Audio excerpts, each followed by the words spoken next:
Assalamu alaykum. Anlayatqanlar Qashqar Uyg'ur nashriyati 1999-yil 4-oyda birinchi qitim nashr qilgan roman Sarson Ruh, avtori Ahad Turdi. Birinchi qism, 5-bob. Tog' qaroqchilari. Birinchi. Tang yo'rimasda yo'lga chiqqan karvon Qaqas tog' orasidan o'tib, tushga yaqin keng edirliqqa keldi.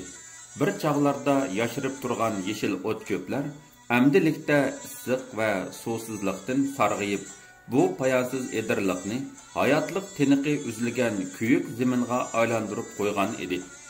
Ot uloqlarning tuyqidan ko'tarilgan chang to'zon odamning demig'ini ichtirib nafsini bo'g'atdi. Karvon edirliqning o'ttirsidagi egiz-pas yo'lda asta tavrinib ketib boratdi.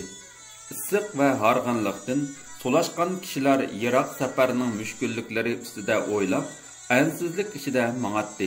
Lekin ular ashu xatarlik tog' orasidan aman esan chiqib olganliklaridan xushal edi.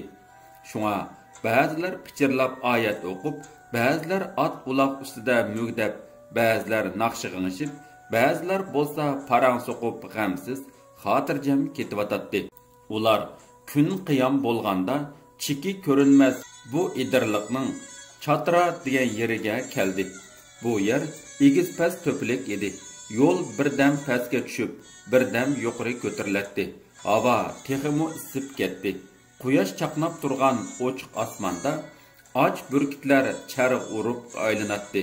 Ular goh o'qdek uchib pastga sho'ng'oydi, goh shiddat bilan yuqoriga o'rlaydi.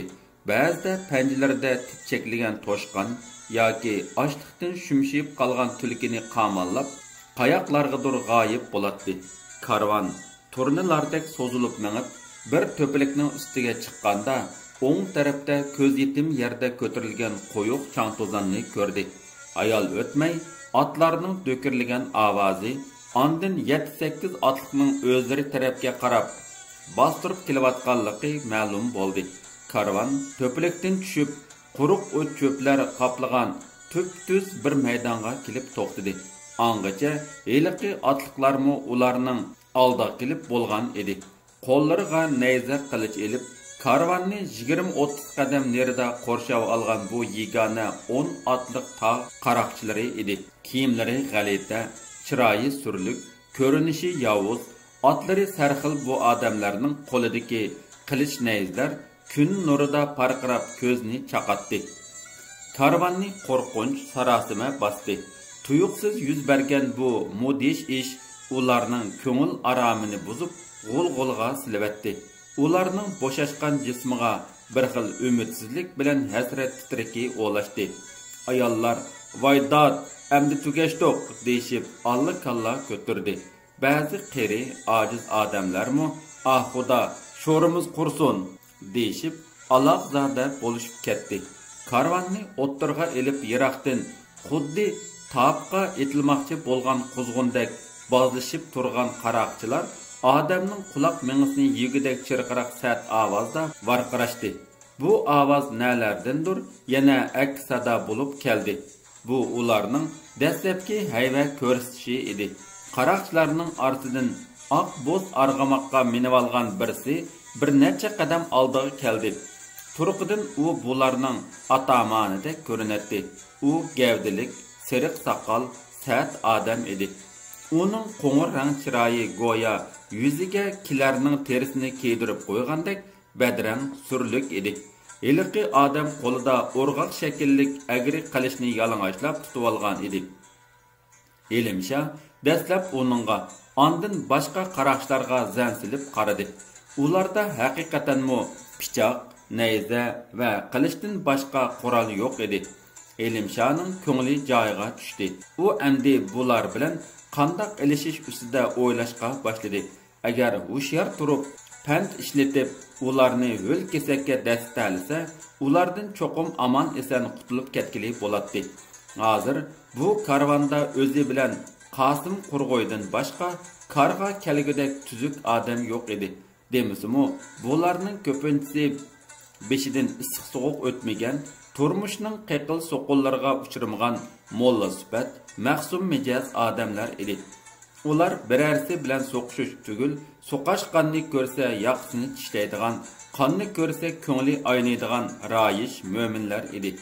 Bularning ichida faqat G'o'ji mo'llalar hozir ancha qo'rqmay, xotirjam holatda turadi. Uning atrofdagilarga alanglab, talvilarcha qarashlaridan qandoqdir beg'amlik va old to'la ichi qarilik alomatlari chiqib turadi.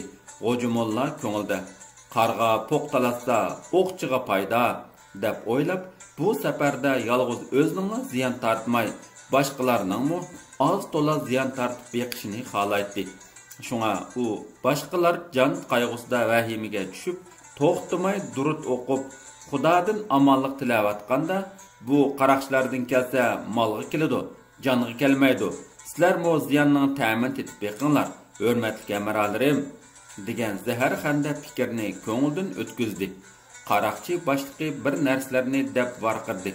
Uning chekchaygan ko'zlaridan o'limning sovuq nuri yaltirab turadi. Qaraqchi boshliqi kishilarning o'ziga qarab hanglaqib turganligini ko'rib, bular hajiga manganlar, cho'qim arabcha biladi degan xiyol bilan arabcha yamidab so'zlashga boshladi. Agar bizga qarshilik qilmay, mal dunyoyinglarni bersanglar, jininglarga tegmaymiz. Bu yerdan salomat o'tib ketsizlar. Agar qarshilik, jahillik qilsanglar, jastinglar osmondagi asho burkutlarga yam bo'ladi. Bu so'zlarni Akbar tushundi va boshqalarga aytib berdi.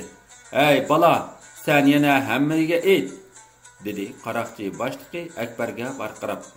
"Darhol oltin kumushlarni bir yerga, raxt gazmonlarni yana bir yerga tashlasin." Kishilar noli faryod qilishga boshladi. Ular pullaridan, mollaridan ayrilib, bu uzoq safarda, bu oyog'i yo'q dasht bayovonda qandoq yashaydiganligini, qutlug' haj safarining yerim yo'lda qilib, Allohning baytini tavob qila olmaydiganligini o'ylab, zar yig'lashdi. Hatto ba'zilar bundoq dard alamda noumid yashag'icha qaroqchilar bilan ilishib, ularning rahimsiz qilichi ostida o'lib ketishni afzal ko'rdi.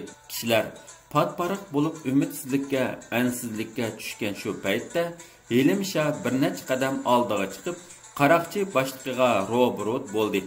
Bularning orasi 20 qadamda keladi. U Akbarning tarjimonligi bilan qaroqchi boshliqiga mundaq dedi: "Men mushu qutlug' safarga chiqqan karvonning karvonbeshi.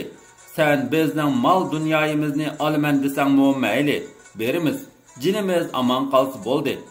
Ammo menda mol dunyodanmi esil bir narsa bor. Uni bizning yurtdagi xalq Arabiston podshohiga hadiya qilib, mening topshirib berishimni havola qilgan." "Nima u?" och ko'zlik bilan aldarab so'radi qaroqchi boshliqi. "Qani chiqar, men ko'rib boqay."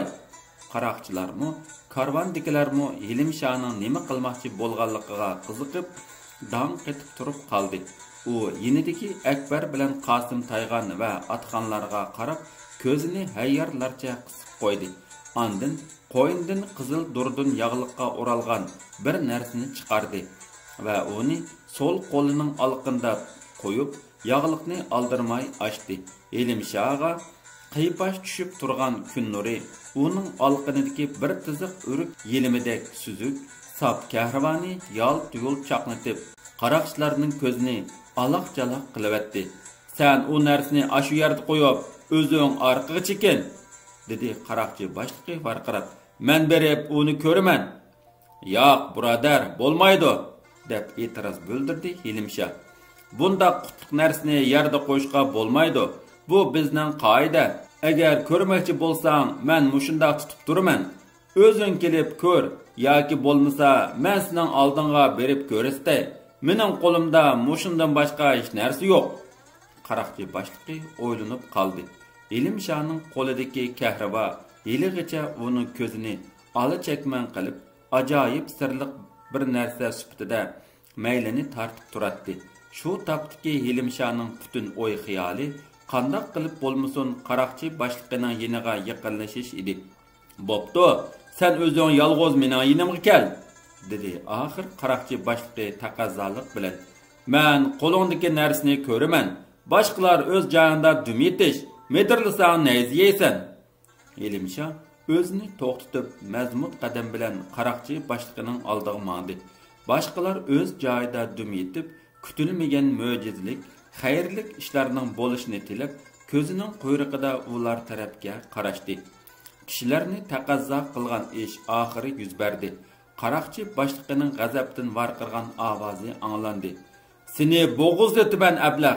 Mushu oddiy marjon bilan meni oldirmoqchimi?" Kishilarni yana vahima bosdi.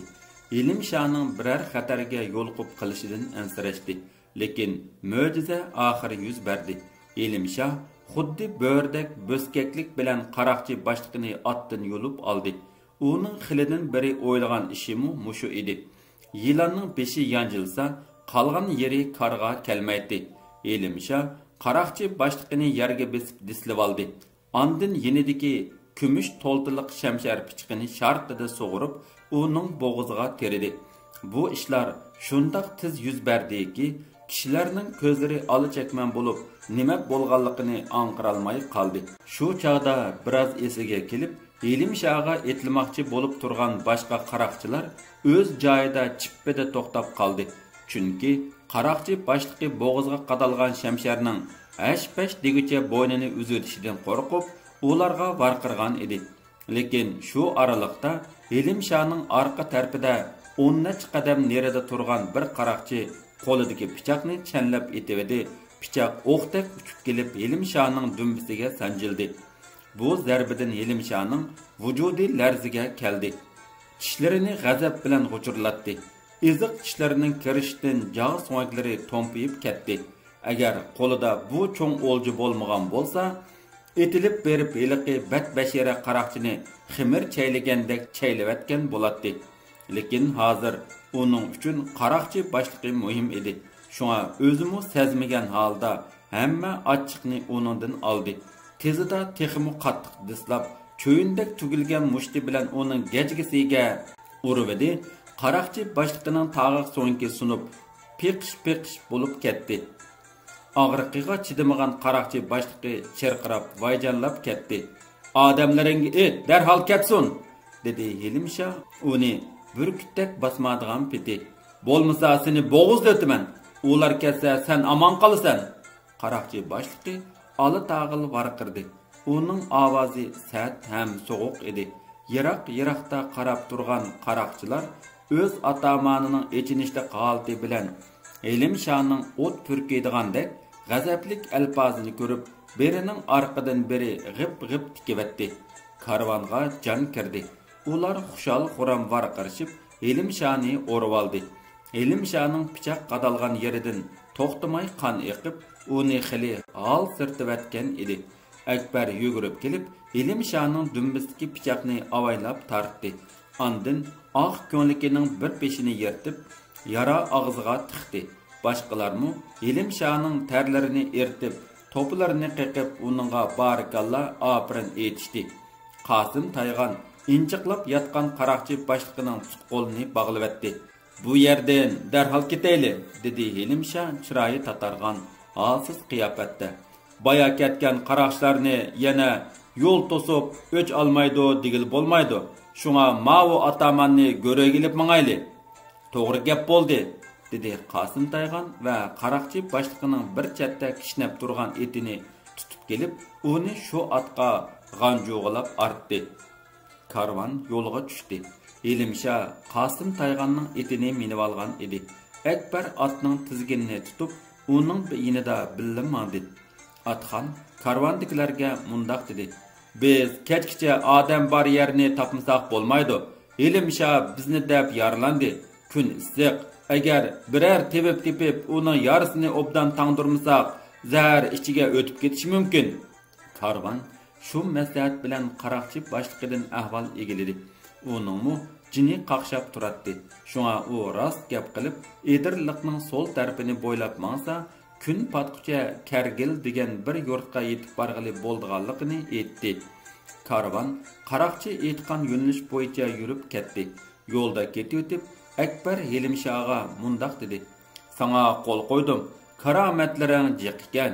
Ilimshohga xushalliq, qoyillik va rozimanlikdan uning yuzlari yal-yal bo'lib ketgan edi. Bu ishlar aqlingga qandoq keldi?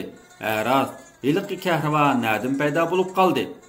Elimsha Akbarga qarab kuldi, lekin uning kulgisi dardlik, azobliq kulgi edi. U uzoqdan beri yenimda bor edi. Men sana xotinimni uttirvatgan deb aytqan-ku. Xotin bechora uydan ketgan chog'da bo'ynidagi ashu kahravani menga yodgor qilib mangan. Shuningdan beri men uni yenimdan ajratmay kelgan edim. Bugun uning bundaq qarga yarab qolganligidan o'zimmo hayron qoldim. Urush degan shu, biri jang 9 yarang. Biz hammamiz sana qarzdor Ilimsha aka, dedi Akbar chin ko'ngildan chiqarib. Shuncha odamning jinini, melini qutuldirib qolding. Xudo qutuldirdi. Men faqat tadbirini qildim. Ilimsha Akbarga qarab hijaydi. Uning hijishi yiqimliq ham samimiy edi. Ikkinchi.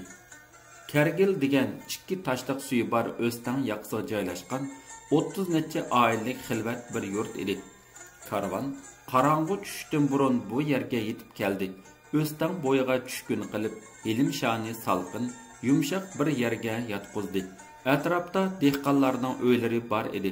Qosim Taygan bilan Akbar u yerga berib, tevib uqishmoqchi bir oz oziq-tulik topmoqchi bo'lishdi. Ular bir uyning oldiga keldi. U yerda bir ayol bilan qip-yalang'och ikki bola turardi. Ayol bu bolalarga sut berish uchun o'chga sig'vatadi. Bolalar Qosim Taygan bilan Akbarni ko'rib, varqirashganicha uyga qochib kirib ketdi. Akbar ularni chaqirdi va qo'rqmanglar deb ularga sana mushtak navat bilan bir changal guli qaqni tangladi. Bolalar eshikni qiya echib marab qo'rqib turardi. Akbar qo'lidagi qaqdan birini yedi va navatdanmi kichikkina og'ziga silib sho'rab tamshib qo'ydi. Bu ishlarni o'chki saqqat kuzatib turgan heliqi ayol bolalarga bir narsalarni deb varqirdi. Bolalar asta uydan chiqdi va qop-qora ko'zlarini mo'ldirlatib, qo'rqqan, qo'ringan holda Akbarning qo'lidagi narsalarni oldi. Angacha bularning atrofiga qo'shni uydagi odamlar o'lashdi. Ularning o'ngi qora va qo'ng'ir edi. Ba'zi erlarning o'sib ketgan jingil sochlari gadiniga tushadi. Ustivoshlari g'alita ham raddi badal edi. Bularning orasida kiyim-kechak, chiroy shaklda bir oz farqlab turgan egiz bo'y, qizil ko'z, soqolliq birsi Akbar bilan Qosim Taygonga bir nimlarni dedi. Uning talaffuzi yumshoq, siyliq edi.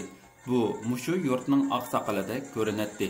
Lekin karvandagilar uning gapini uqmadi. Akbar arabcha so'zladi, u mu tushunmadi. Shu hamon Akbarning esiga oz to'la arabcha biladigan heliqi qaroqchi boshlig'i keldi. Ular ima ishoralar bilan bir-birini yetilishib, o'stan bo'yidagi tushkun yiniga keldi. Qaroqchi boshlig'i u yerda bir tup kauchuk darxiga bog'lab qo'yilgan edi. Shu topda uning holi pas, og'riq dardidan salpiyib ketgan edi.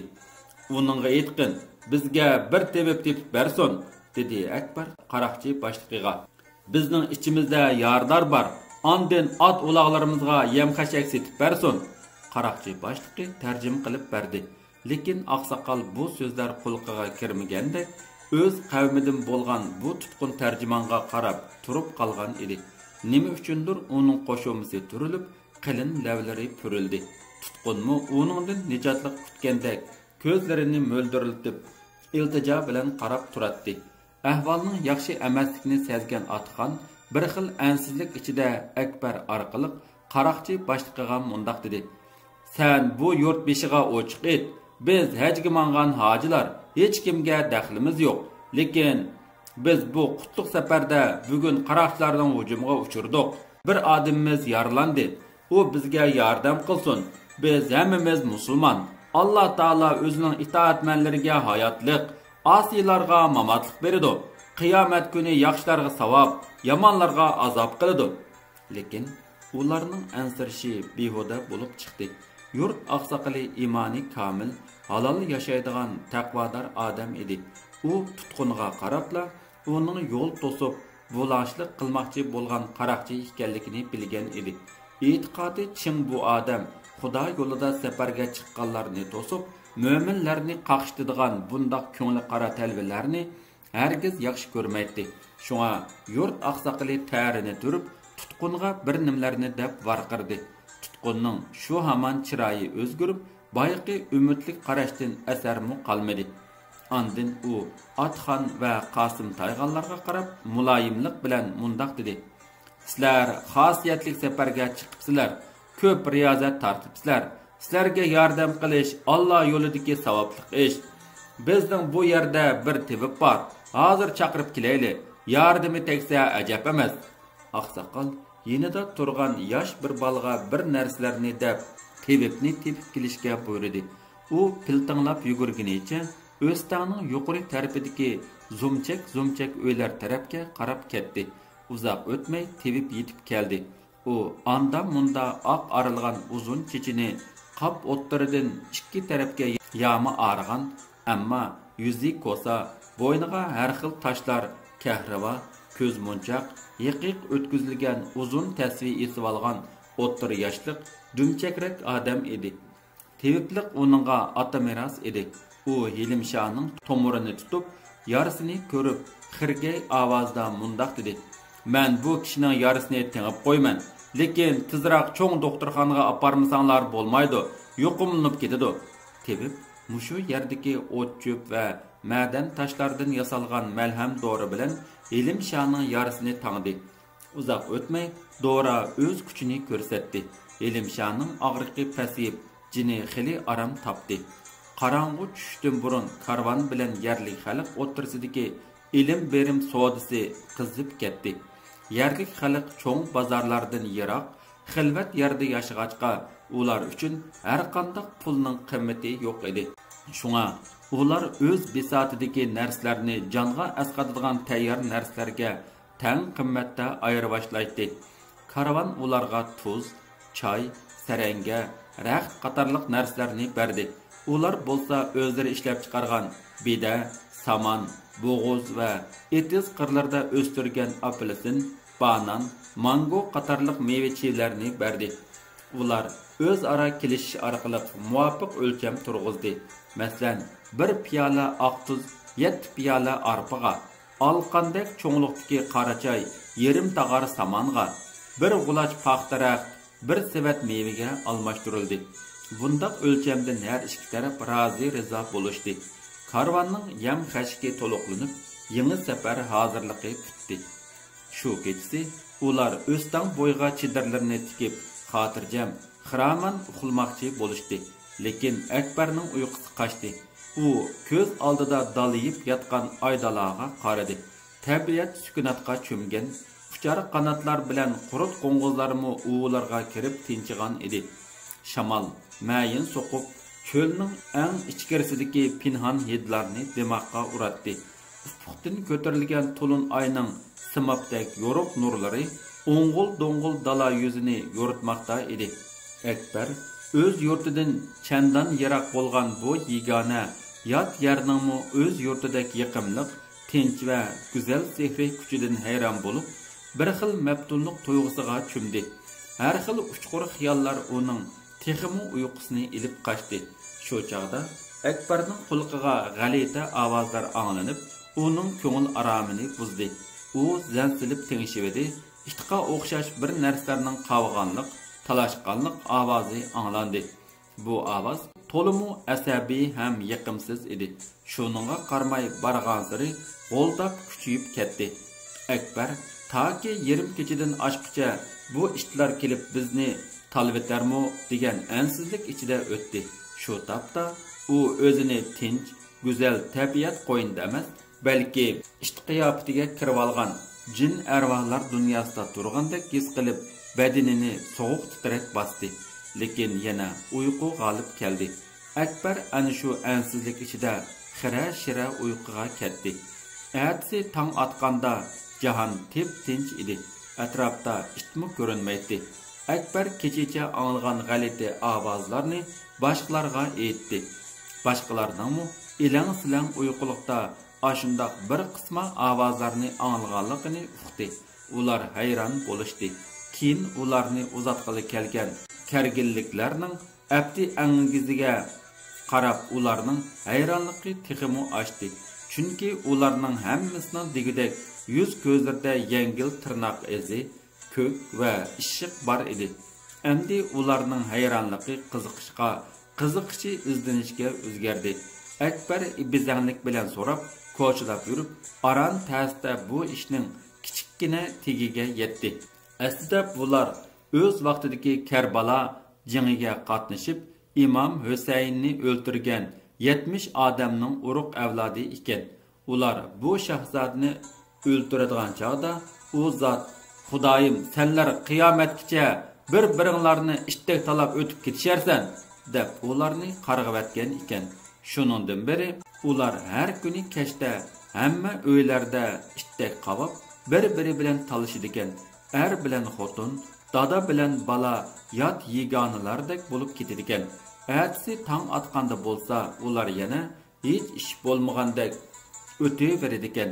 Bu ish avloddan avlodga ashundoq davom qilib kelibdi.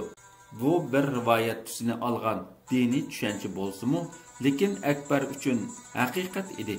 U bu odamlarning haqiqatan ishtek qavishib, talishib, urushib chiqqanligini kechacha o'z quliqi bilan angladi. Ertasi shu jidal majroning iznasini o'z ko'zi bilan ko'rdi. Bu dunyoda nima ishlar bo'lmaydi. Bu to'liq murakkab bepoyon dunyo. Bu dunyoda yashayotgan eng aqlli inson deganmi ajoyib qiziq maxluq. İnsanning hayoti hamisha to'xtovsiz davolg'ish ichida o'tadi. Bu davolg'ish uni har ko'ylarga soladi. U ba'zida o'zini o'zi qo'rqitadigan jin alvaslarni o'ydirib chiqib, shuningdan qo'rqib vahima ichida o'tadi. Ba'zida o'zi cho'qinilgan muqaddas ma'budlarni yasab chiqib, shuni ishqparaqada o'tadi. Ba'zida bo'lsa o'zini o'zi jazolash uchun qisma amri ma'ruflarni kashf qilib, avloddan avlodga shuni iskanjisida yashaydi. Zamonaviy madaniyatdan mahrum qolgan bu yiroq xilvat yezidagi baxtsiz nadan kargilliklarning bunda g'alati qilmishdirmi? Ashu inson qismatlarining qiziq komediyalik ko'rinishi yoki echinishlik bir tragediyasi edi. Karvon yo'lga chiqadigan chog'da yurt oqsoqli hiliqi qaroqchi boshlig'ini ko'rsatib turib mundoq dedi: "Amdi bu tutqunni o'zinglarga yuk qilmanglar. U mushu yerda qilib jazosini tortsin. Buningdan keyingi safaringlarning bexatar oq yo'lliq bo'lishini tilaymiz." Hammaga vakolatan Atxon uning qo'lini qisib qizg'inlik bilan: "Rahmat, nurg'un mushkulliklarimizni oson qildinglar. Sizlarga ko'p rahmat" deb tashakkur etdi. Karvon yo'lga chiqdi. Ular bir kecha kunduz hardoq olg'achqa xili tetiklashib qolgan edi. Shunga odamlardan tartib ot uloqcha ruhi bilan g'ayrati urg'ib turadi. Odamni demiq turadigan issiq cho'l safari yana davom qildi. 3. Arg'inliq, tashnalik va qatmuqat jafolarga to'lgan zerikishli kunlar orqa-orqadan o'taverdi. Kunlar haftalar oylarni to'g'di. Qasim Tayxon boshlab mangan 29 kishilik bu haj karvoni Qashqardan chiqib 97 kun bo'lganda Pokistonning Kanjut viloyatiga yetib keldi. Bu kunlarda Kanjut qalaymiqan tinchsiz edi. Ular amdila cho'ng ko'chadagi bir saroyning oldiga kelishiga bir necha yerlik odamlar Gilgit bombari deb varqirashqanicha yugurib keldi. Bu ansiz xabarni anglagan kishilar xuddi hozirlab bu yermi bombardimon bo'ldigandek har yoqqa qochib pitirab ketdi. Karvonmu darhol saroyga tushib o'rinlashdi. Saroyban ularga arabcha so'zlab: "Hozir Hindiston aeroplanlari Gilgitni bombardimon qilyotidi. Sizlar u yerga bora olmaysizlar. Mushu yerda turinglar" degan gaplarni uqtirdi. Bu kutilmagan xabardan ularning hammasini bir xil vahima, umidsizlik cho'lg'ib oldi. Endi qanday qilarmiz? Shuncha yerdan jafo tortib kelib, endi bu yerga qamlib qolarmizmi? Ah Xudo, bu bizga nima tortquliq? Kelmay naq urushning ustiga keldik emasmi? Isit, biz nimandoq sho'rpishana?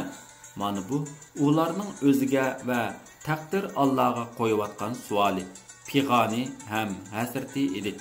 Shu topda ular xuddi birisi yurkini so'g'uq qo'l bilan mujib o'ynayotgandek bearamlıqqa, sarosimiga tushgan edi. Ular uzoqdan beri dillariga pukkan qutlug' haj safarining mushundaq arzimas ishlar bilan yarim yo'lda qilishidan Allah yo'lida chekkan jafo mushaqqatlarning haq dodiga yetmayla jahonning bir bulung pushqoqlarida unutilib qilishdan azoblanadi. Demisimu bu bir to'p kishilarning vujudiga haj qilishga bo'lgan aqida e'tiqodining cheksiz kuchi, sadoqat va taqvodorlikning hidoyati, iymon va itoatmanlikning rag'bati mujassamlashgan edi. Әтsi Atxon, Qasim Tayğan, Akbar qatarlıq bir neçəylə bazar aralab xəbər tintinlədi. Cahan xili tinchib qalğandek görünətdi. Dükkanlar içilib, soğudsızlıq qızğın bolwatatdi.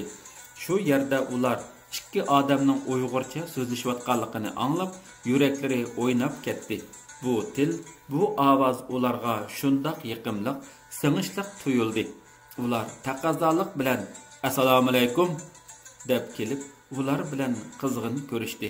Bularning birisi Doğulaq, qirqim saqal, xushchiroy, Baqi Hajim degan kishi Shingsay vaqtida tijorat bilan bu yerga chiqib, keyin siyosatning vahimasi bilan yurtga qaytolmay, Kanjut bilan Gilgit oralig'ida turib qolgan ushturpanliq odam edi. Uzoqqa so'zilgan salom soatdan keyin bu odam ularni gazmoqchilik do'koniga boshlab, qand gizaklar bilan choy qo'ydi va ularning ko'nglini tinchlantirib mundoq dedi: "Sizlar chet elning odami, qo'rqmay mengayveringlar. Uning ustiga hajiga manganlarga hech kim daxl tarz qilmaydi. Man bu odam oqshom Gilgitdan keldi" dedi. U yinidagi hamrohini ko'rsatib, "Bizning hamshirik, u yerda cho'ng ish yo'qdi, shundaqmi?" "Shundoq" dedi uning hamrohi tasdiqlab. "Ba'zi kunlari Hindistonning ezib qolgan aeroplanlari kelib, hayva qilib qo'ydi. Naiti birdamlik vahima, kishilar ko'nib ketdi. Shu emasmi? Hammamiz ko'nib ketdik" dedi Baqajim parvasiz holda. "Ig'ilda muzay tug'ilsa, iriq bo'yda o't cho'pi o'sadigan gap. Hamma ish o'z yo'li bilan bo'laveradi. Tunugungi gazet xabari qaraganda, bu tinchsiz kunlarmi uzoqqa bormaydi. Sizlar xotirjam safaringlarni davom qilinglar. Gilgitga borsanglar, u yerdan aeroplan bilan Lahorga borsizlar. Lahordan poyezd bilan Karachiga borsizlar. Karachida parxtga o'tirib Jiddaga borsizlar. Xudo xolisa, bundan keyingi safaringlar o'ngishliq, tiz bo'ladi. Inshaalloh" deganlar kelgay, dedi Atxon xili xotirjam bo'lib. "Undaq bo'lsa, bugun kechda kaminlari har birlariga bir piyoldan yurt chiy qo'yaman" dedi Baqajim tavazzut bilan. "At deganda Xudo buyursa Gilgitga uzitib qo'yman.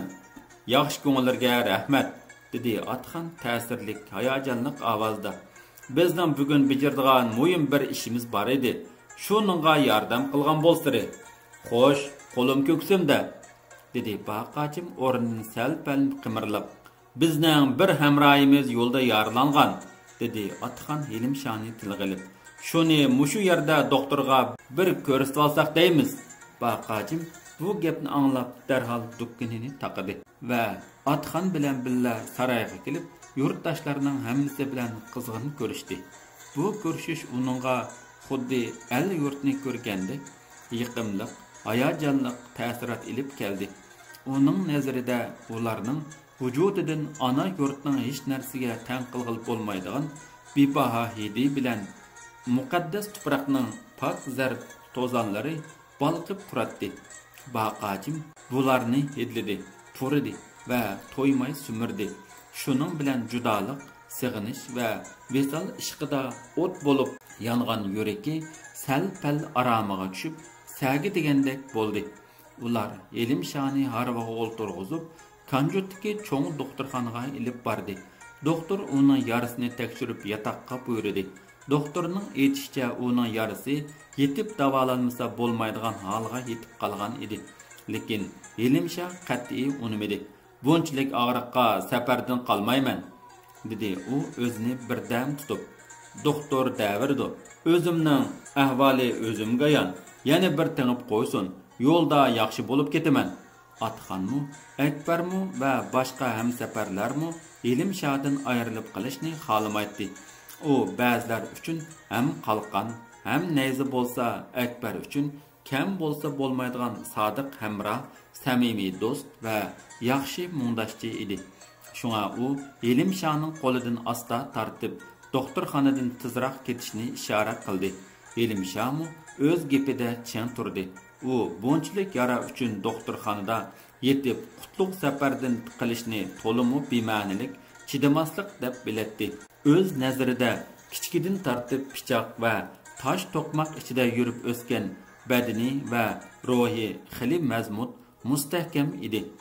Doktor amalsiz Elimshaning yarasini tengib qo'ydi va qaytadigan chog'da alohida topildi. Diqqat qilinglar, yara eg'izda yo'qmilanish bor. Kashda Baqajim ularning hammasini mo'l, alvak dasturxon silib katta kutib oldi.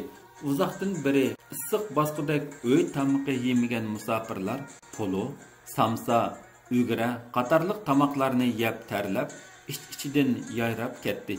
Atsi tong bilan tang yangi safar boshlandi. Ikkinchi kuni tushda Gilgit ularni qalayimqanchlik ichida sovuq kutib oldi. Karvan kelishdan bir necha soat burun Hindistonning bir aeroplani kelib, bomba tashlab bir odam bilan bir necha qo'y kalni o'ldirib ketgan edi. Shunga rasta ko'chalarda odam shalong, ansiz, do'konlar taqoqliq edi. Ularni Gilgitning Hoji Soyib degan bir soqchi boshlig'i kutib oldi.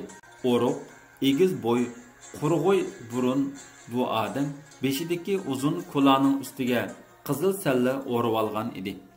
Pokiston hukumatining uqtirishi bor, dedi u arabcha so'zlab. Biz hojilarni to'smay, avar qilmay vaqtida yo'lga solamiz.